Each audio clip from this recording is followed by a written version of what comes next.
Hello बच्चों, this side Nadeem Ahmad. और आज हम वीडियो में चर्चा करेंगे कि जो संविधान का विकास हुआ था वो कैसे हुआ था और कौन कौन सी डेट में हुआ था, और उसमें जो कंपनियां आई थी कौन कौन सी एक्ट लगे थे, कौन सी कंपनियां आई थी, और मतलब अलग अलग तरीके से कैसे विकास हुआ, कैसे किस तरीके से विकास हुआ। तो हम इसमें इस बात की ही चर्चा करेंगे। तो संविधान का विकास दो पार्टों में हुआ था। पहले ब्रिटिश ईस्ट इंडिया कंपनी के अंतर्गत विकास हुआ था और दूसरा हुआ था ब्रिटिश क्राउन के अंतर्गत विकास हुआ था।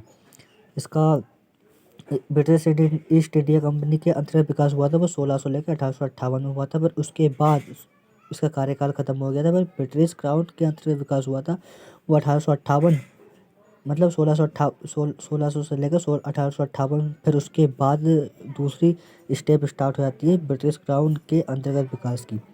1858 में हुआ, 1858 से 1947, जब तक हमारा देश आज़ाद हुआ था जब तक इसका विकास हुआ था, संविधान का विकास।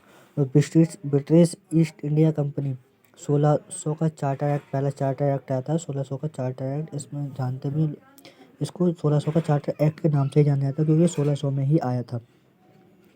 चार्टर एक्ट 1600 के अनुसार ब्रिटेन की रानी एलिजाबेथ प्रथम ने ब्रिटिश ईस्ट इंडिया कंपनी को पूर्वी देशों में व्यापार करने के लिए 15 वर्षों के लिए व्यापारिक अधिकार दिया।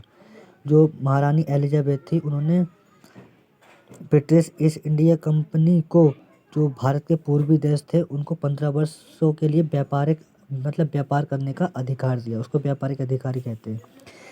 इस कंपनी की स्थापना, ब्रिटिश ईस्ट इंडिया कंपनी की स्थापना भारत में 1608 ईस्वी में हुई और मुगल बादशाह जहांगीर के समय में हुई थी। मुगल बादशाह जहांगीर के समय में ब्रिटिश ईस्ट इंडिया कंपनी की स्थापना 1608 ईस्वी में हुई थी। और जो ब्रिटिश ईस्ट इंडिया कंपनी बनी थी तो इसमें टोटल 30,133 पाउंड का खर्चा आया था। इसमें सदस्य 217 सदस्य थे टोटल।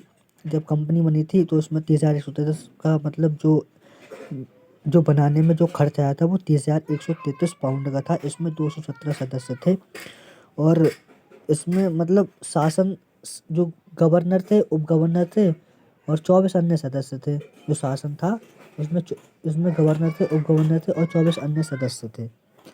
इसके बाद की वीडियो अगली वीडियो में चर्चा करेंगे इसके बाद के बारे में। Thank you. Follow me on YouTube.